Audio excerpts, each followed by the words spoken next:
Hello everyone, I'm FMZ and welcome to episode 18 of the European Road Trip with RB Leipzig. Today we're taking a look at the end of season stuff as well as looking forward to the new signings for 21-22 season. Don't forget, if you enjoyed this content, please leave a like on the video, subscribe to the channel if you haven't done so already. Don't forget to leave me a comment if you've got anything to say. So I'll hand back to past me and he'll take you through the end of season stuff. Thanks, future me. Welcome to the end of season review. Let's go through it, shall we? So this is how it looked come the end of the season. So we were champions, 79 points from 34 games played. Bayern Munich 2 points behind us. It was very, very close in the end, but we managed to see the job through. Borussia Dortmund had 71, Schalke had 67. They'll be playing in the Champions League next season. Obviously, the caveat for us, we end up in pot 1 for the Champions League group stages next year. So it should mean we avoid trickier ties than we had this year, although there's never a guarantee. Borussia Mönchengladbach, Eintracht Frankfurt and Werder Bremen will be playing in Europe next season. The two clubs who have been confirmed to be relegated from the Bundesliga are Augsburg and Bielefeld. Fingers crossed Union Berlin can beat the side in Bundesliga 2 and claim their place in the Bundesliga for next year. We were only expected to qualify for the Europa League this year, so we've done really, really well in that respect. Obviously, we were beaten in the semi-finals of the Champions League, but we did have a very, very good run in the competition. Obviously, unbeaten through the group stages. The only game we actually lost in the entire competition was that second leg semi-final to PSG. And we don't really mention the German Cup. Obviously, we were beaten by Hanover after extra time. Biggest win of the season came very early on in the season in September when we beat Mainz by 5-0. Match to remember was that game with Bayern Munich in December. It proved to be a very crucial win, that one. Obviously, we lost the game later in the season to them. And Knock scored the goal of the season in the win over Hertha Berlin. And then the awards. So the club's fans player of the year was Olmo. Fantastic for him. He was also the young player of the year as well. Pazzella was the signing of the season. Top scorer was Marcel Sabitzer with 13 goals. The goals were shared about very, very readily during the season. Olmo had 12 assists as well. 3 man of the matches. And Upamecano was the best average rating with 7.2. Moving on to the record breakers. The goals by a player in a match. Justin Kluivert did get a hat-trick during the season. Olmo had 15 assists throughout the season. Galashi, 24 clean sheets, which is a big factor in us winning the title this year. Poulsen had the most man of the matches with 6, and the worst discipline was Upamecano with 8 yellow cards. So it was history in the making. First Bundesliga title. Confetti. We did have fireworks at the end of the last episode. No trophy lift, sadly. But yeah, that's our season wrapped up in a nutshell. Before I hand back to future me, let me take a look at the transfer budget for next season. So it's £82 million to spend, lots and lots of money. There are players who do not want to be part of the squad next season, have handed in a transfer request or whatever. So what we'll look at now is the players going out and the players coming in with future me. So there is no hanging around at all with the summer transfer activity. £81 million worth of player has been bought in. The fee going out is slightly higher. Will Orban has gone as well. He went at the end of last season, so he's included in last season's transfers in and out. We say goodbye to Abdur Haidara. He's gone to Lille for £4.8 million. And Tin Yedvar has gone to Roma for £3.8 million. We wish them well in their future endeavours. So that's what's gone out so far. Let's take a look at what's come in. So we're not going to go through every single player. There are 13 of them in total. I've gone a bit mad, I know. But we'll start with Loris Karius. We had a problem with our backup goalkeeper. We have now solved that problem. A very good quality backup goalkeeper will push Galashi for that #1 spot. And he's a German as well, so that's good for national efficiency and for the Champions League as well, so we'll not need to tinker quite as much, hopefully, this season with the Champions League squad. Another player joining us is Nikolaj Milenkovic. He has come in from Fiorentina for a fee rising to £15.25 million. He was on their transfer list, and looking at his statistics, I know we really didn't need a centre-half, but the physical attributes alone jumped out at me, and I thought it was a no-brainer, really. A potential to be a 4-star player, balance, jumping reach, fitness and bravery, all 16 and 17 respectively. He's certainly going to be one for now as well as into the future. We popped to England, not for the first time in this window, to bring Sander Berg to RB Leipzig. Sheffield United were relegated from the Premier League at £12.5 million.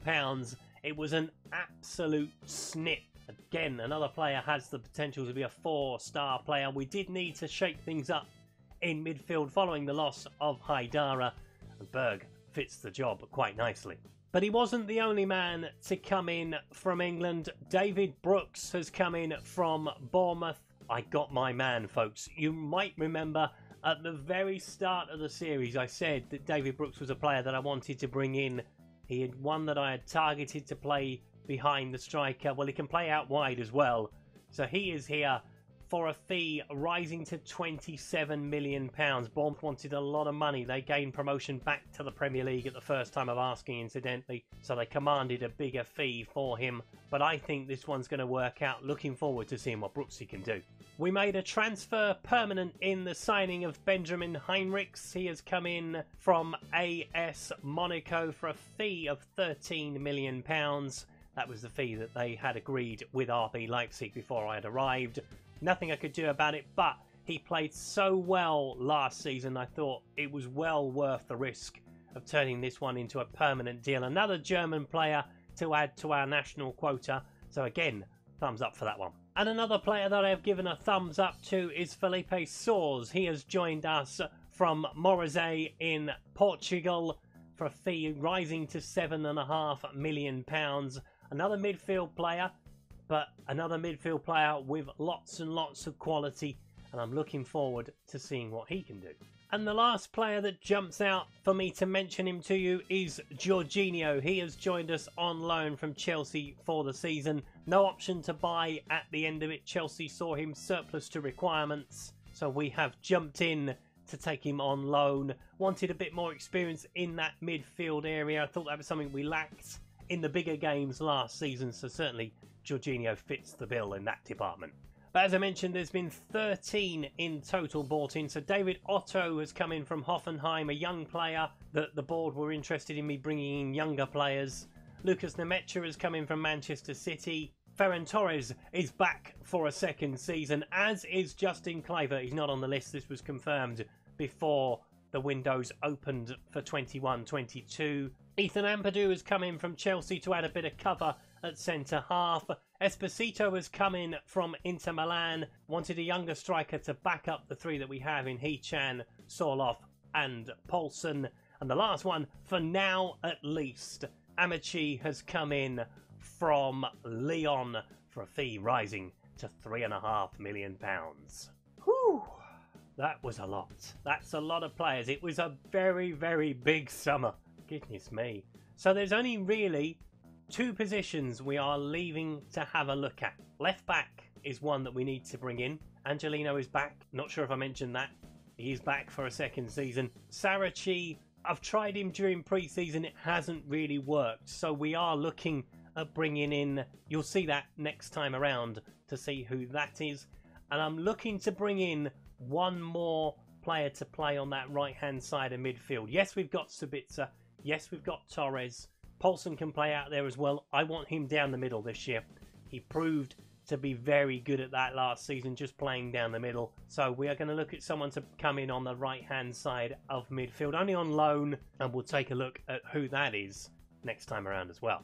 So all that's left for me to do in today's episode is to take you through the season preview and show you what fixtures we have to come. So, Bayern Munich are the favourites to win the Bundesliga title despite losing it last season. They are 4-6. They are odds on to win the title. Borussia Dortmund at 4-1. They've made some very big signings this summer. We are at 11-1. Sides coming up into the Bundesliga. Hamburg are back in the Bundesliga. And joining them are Paderborn. They have come up as well. Union Berlin, incidentally, they survived the relegation playoff at the end of last season, so they stayed in the Bundesliga, and I'm very happy to see them back for another season.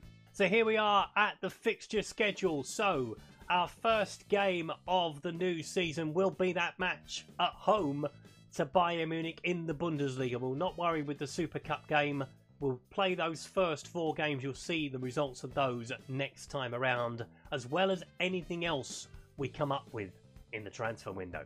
Because once I start picking at one area in the transfer market, I tend to pick away at everything else. And that's how I end up with as many signings as I do. Probably each summer you've ever seen a Football Manager video made by me. It's a very difficult process, but it's a churning of the squad. It was good last season. I want it to be even better this. And I think with the players that we've bought in, we have the potential to not only win the Bundesliga this year, I want the German Cup and I want the Champions League. That's right, we are going for the treble. We are more than capable of doing it. And with the couple of players that I want to add in at left back and at right midfield, the squad, it's going to be bulked out, but it's going to be ready for whatever the season is going to throw at us. Obviously, there is no limit to registrations in Germany of how many players you can register, so that will play into that very nicely indeed. Will I keep everybody happy? Well, you're going to have to tune in and find out, aren't you? That is the only way you are going to know. So we will drop back in for that game with Bayern Munich in the Bundesliga at the end of August. If you've enjoyed today's video, please leave a like. If you haven't subscribed to the channel but would like to do so, please click that subscribe button down in the corner. Don't forget, if you've got any comments to make on today's video, please leave them below. Also, don't forget, I'm a member of the FM Creators community and the Passion for FM team. The link to the Discord servers is in the description. I will see you for that game with Bayern Munich, hopefully with 2 new players to show you as well. Until next time, thanks for watching. Goodbye.